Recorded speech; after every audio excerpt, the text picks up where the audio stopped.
Ya, silakan. Teteh, it's yours. Pak, itunya belum mati Pak Kanang. Mike. Assalamualaikum warahmatullahi wabarakatuh. Yang saya hormati pimpinan dan anggota Komisi 6 DPR RI, yang saya hormati Direktur Utama PT Pertamina Persero beserta seluruh jajaran, Pak Simon. Dari tadi Pak Simon tidak tersenyum, sepertinya tegang sekali. Padahal tadi sudah disampaikan oleh Pak Nasir bahwa dengan hadirnya Pak Simon di Pertamina itu semua bergetar Pak ya. Semua tanda kutip pemain-pemain juga ikut bergetar begitu. Dan semua jajaran direksi Pertamina saya juga yakin ikut bergetar dengan kehadiran Bapak. Dan kalau nggak percaya Bapak lihat aja tuh ke belakang. Semuanya pucat hari ini. Bahkan kita semua sampai susah untuk bicara, kering Pak.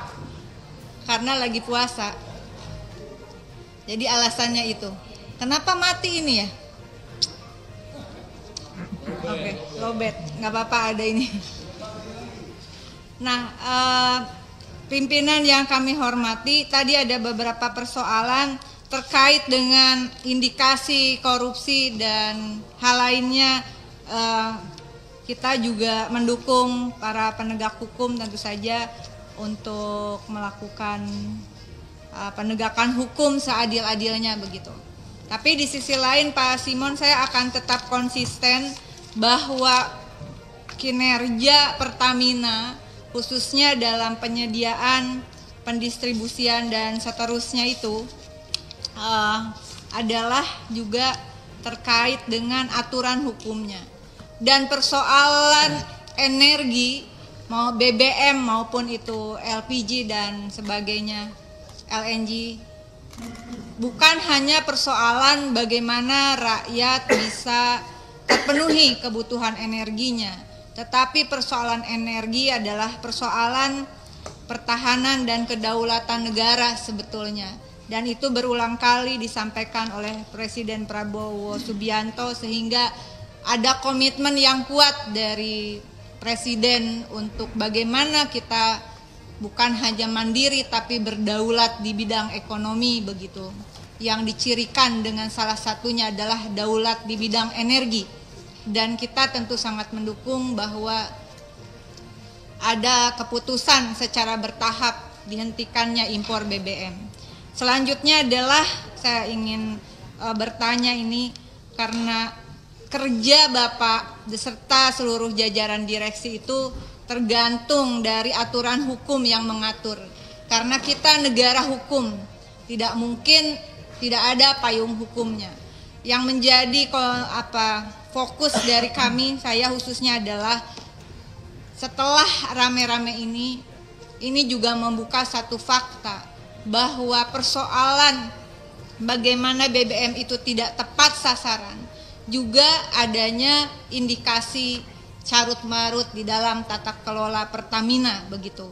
Dan karena itu pertama saya masuk ke Perpres 191 tahun 2014 tentang penyediaan, pendistribusian dan harga jual eceran BBM. Di pasal 2-nya jenis BBM yang diatur adalah BBM jenis tertentu, BBM khusus penugasan dan BBM umum.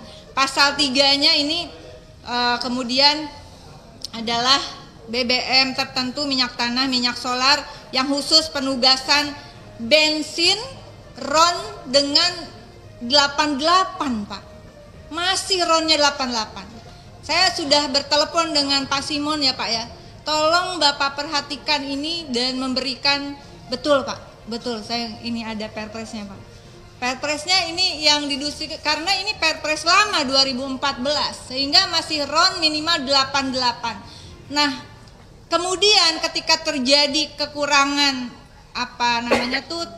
kualitas atau RON-nya di dalam yang isu sekarang ini terjadi, saya kira juga ini ya enggak, kalau kemudian diimpor dengan RON yang rendah dan seterusnya, ya karena memang dasar hukumnya memungkinkan untuk itu.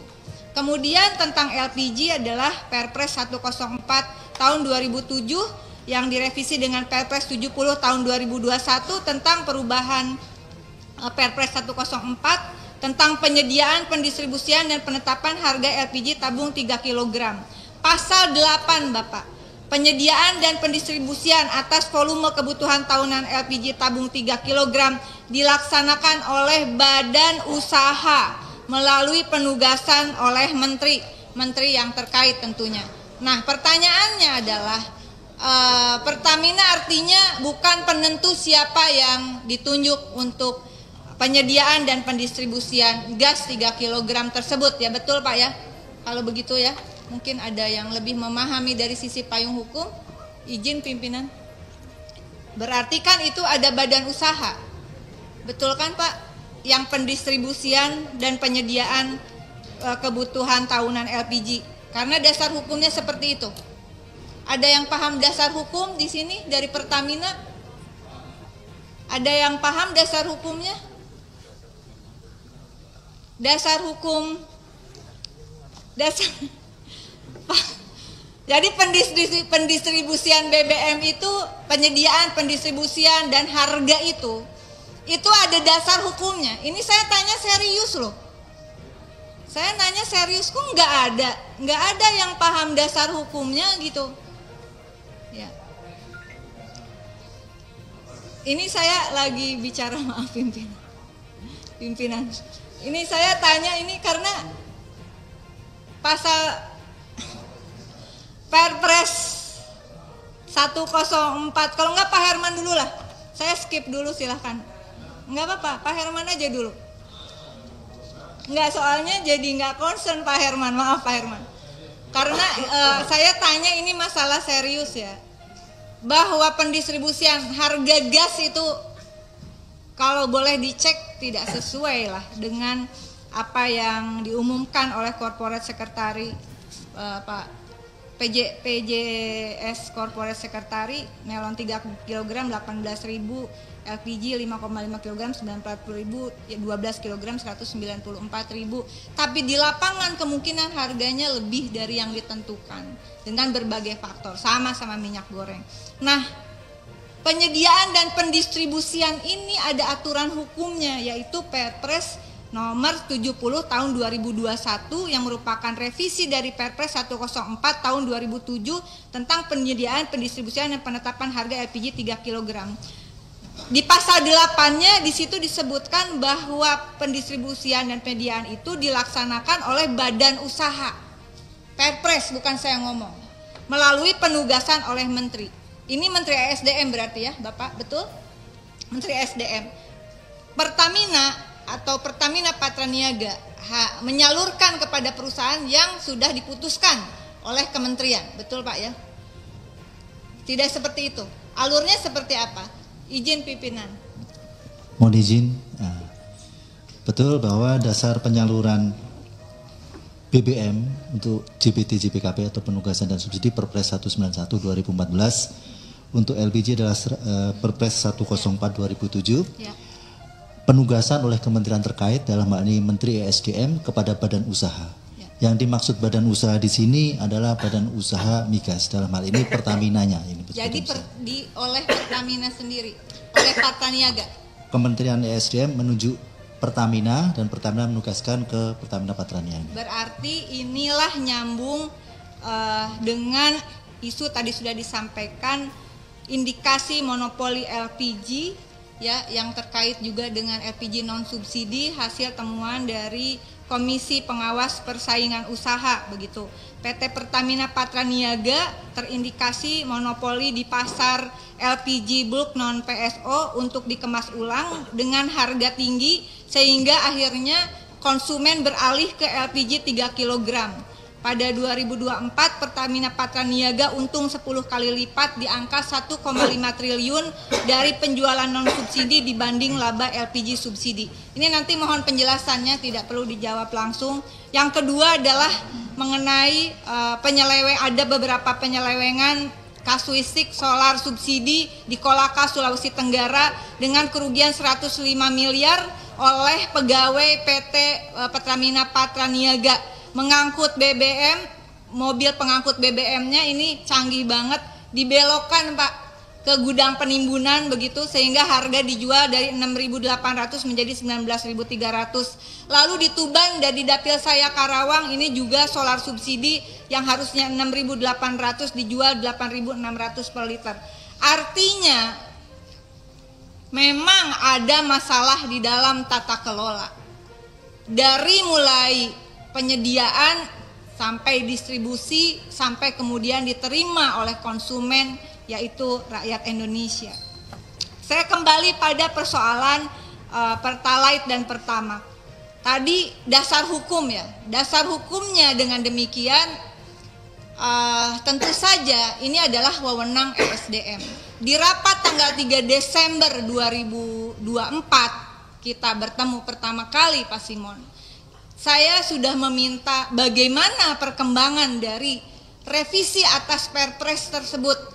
Kenapa Perpres ini menjadi penting? Tadi memang sudah tidak relevan dalam beberapa pasal begitu. Dan juga ini memberikan semacam legacy bagi Presiden Prabowo. Persoalan energi jangan dianggap enteng. Energi khususnya energi subsidi ini adalah terkait dengan amanat konstitusi bahwa negara melindungi fakir miskin dan anak-anak terlantar begitu. Ketika ini norma hukumnya Perpres, ini adalah suatu pemberian mandat konstitusi kepada presiden. Jadi tidak bisa kalau ada yang beranggapan bahwa ya nggak perlu sampai presiden, cukup surat dirjen aja, nggak paham konstitusi. Makanya kuliah, skripsi, disertasinya jangan nyontek ya Pak Simon. Sehingga kemudian paham mana yang wewenang presiden, mana yang bukan. Enggak, kita cuma curhat ya Pak Simon. Nah, sehingga saya berharap juga ada masukan dari Pertamina sampai di mana. Ini saya sendiri udah tiga periode artinya di sini. Ini Perpres minta diubah, gak diubah-ubah, ada apa sebenarnya? Kemudian yang tadi juga sudah disampaikan tapi saya ingin soroti adalah proyek digitalisasi SPBU Pertamina Telkom sudah masuk dalam penyidikan. Senilai 3,6 triliun pada tahun 2018 sampai dengan 2023. Tadinya tujuannya adalah untuk mengendalikan subsidi dan kompensasi pemerintah untuk BBM, Pertalite dan biosolar. Investasi dari PT Telkom nanti tolong dijelaskan, boleh tertulis Pak datanya. Bagaimana model investasi penting ini untuk Pak Simon sebagai dirut yang baru. Yang lain ini saya lihat wajah-wajah lama. 5 tahun Pertamina harus bayar per liter BBM ke Telkom, ini dari penelusuran pemberitaan. Jadi cara investasinya atau kerjasamanya, 5 tahun Pertamina bayar per liter BBM 15,25 rupiah ke Telkom selama 5 tahun. Sementara konsumsi nasional, kalau hari ini ya, tapi kira-kira average-nya samalah. Pertalite itu 82 sampai 85 ribu kiloliter per hari. Betul ya Patraniaga? Ini saya info dari orang Patraniaga juga. Kemudian Pertamax kurang lebih 22 ribu kiloliter per hari. Bisa dihitung kalau per liter itu dipotong oleh Telkom senilai 15,25 rupiah per liter per hari dengan alasan membangun aplikasi untuk keakuratan data penerima subsidi dari 2018-2023. Gak masuk akal. Semahal itukah membangun aplikasi? Dan apa hasilnya? Hasilnya data tetap berantakan, subsidi BBM tetap tidak tepat sasaran. Kita juga tahu tidak tepat sasaran dan kemudian ada kerugian negara. Dan info dari teman-teman pemilik SPBU yang tadinya margin SPBU per liternya 230 per liter, gara-gara proyek ini lalu kemudian jadi 200 per liter. Nah ini penting, mudah-mudahan ada aparat penegak hukum yang juga mendengar statement saya ini. Sehingga Pertamina tadi dipotongnya Rp15,25 per liter. Ada uang Rp30 per liter, dikurangi Rp15,25 per liter untuk bayar Telkom, ada margin masih Rp14,75 per liter. Ini masuknya kemana Pak Simon? Nanti Pak Simon ini kan baru di sini nih, ini kasus tahun 2018 sampai 2023. Tapi ini menjadi temuan yang akan memberikan efek domino, termasuk juga data penerima subsidi BBM.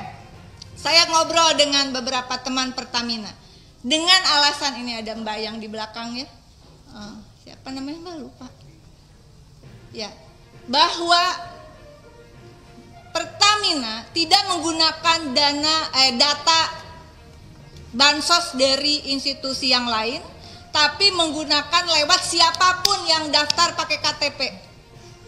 Ini aja udah salah. Tapi ini bukan kalau dianalisis bukan sekedar karena tidak ada data yang akurat. Apapun, gunakanlah data dari Kemensos, sehingga kalau ada kesalahan kita rame-rame perbaiki data Kemensos. Kalau kemudian data penerima subsidi itu pakai siapapun yang daftar dengan KTP, ya pasti salah sasaran. Orang Anda dengan sengaja kok nih teman-teman di Pertamina menggunakan datanya adalah data yang siapapun yang daftar begitu. Sudah terjadi seperti sesuatu yang tidak sengaja tapi sistematis, dan kalau dihitung bahwa ada margin Rp14,75 per liter, apakah ini ada indikasi permainan untuk margin tersebut? Nah, kemudian cukup saya kira Mbak, Jawa 1 Power Cilamaya itu daerah pemilihan saya. Mungkin nanti Ibu Ketua kapan-kapan bisa ikut. Itu adalah salah satu daerah pengirim TKI, Pak. Di situ ada Pertamina dengan bisnis yang cukup besar. Saya mohon juga ada perhatiannya secara khusus, dan sekali lagi nih sekali terakhir ya Mbak, ini saya nunggu tadi juga lama. Ada saya tanggal 3 Desember, ini jangan pikir anggota Komisi 6 tuh ya teman-teman, ini yang tukang bikin jawaban dari Komisi 6 siapa yang bertugas di sini, izin Pak Simon? Siapa? Pasti bukan Pak Simon. Jawaban yang tertulis yang kita kirim, Bu. Ya, yang tertulis tuh siapa? Dari BOD Support. BOD Tolong Support. Pak ya, kita tuh, saya pribadi tidak on beneran Pak. Jadi saya baca betul jawaban saudara-saudara ini. Ini kayak mempermainkan. Pertanyaan saya di 3 Desember 2024, dan tolong kali ini siapkan dengan baik, adalah sampaikan data rincian impor, nggak bisa pakai crude oil, ya udahlah, minyak mentah, LPG, LNG 2021 sampai 2024. Minta data rencana impor minyak mentah LPG LNG 2025 sampai 2059.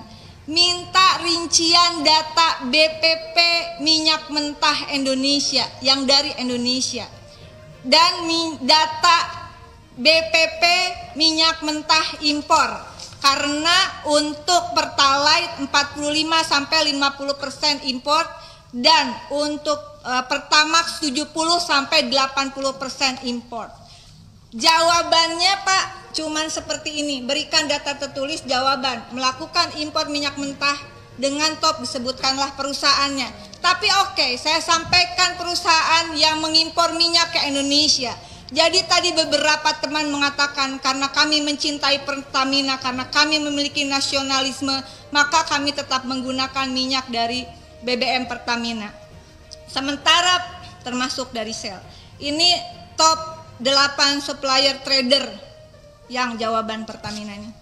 Totisa, Total Energies Trading SE, Chevron, Glencore Singapura, Vitol Asia, Exxon Mobil Asia, Shell International, Eastern Trading Company, dan Sokar Trading Singapura.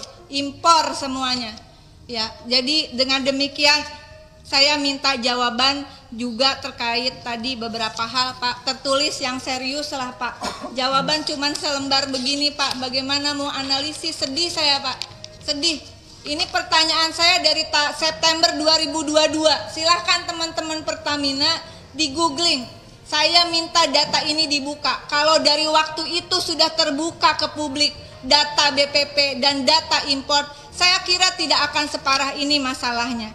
Demikian pimpinan, dengan ini saya juga memberikan dukungan kepada Presiden Prabowo untuk stop impor BBM meskipun secara bertahap, tapi itu komitmen penting, segera revisi kedua Perpres dan mendesak Pertamina untuk menerapkan e-katalog, kemudian mendesak penegakan hukum bagi siapapun yang terlibat dalam korupsi dan indikasi TPPU, BBM, LPG, dan LNG, dan kemudian juga untuk praktek monopoli dari Pertamina gas non subsidi. Terima kasih, mohon maaf kalau terlalu panjang. Wassalamualaikum.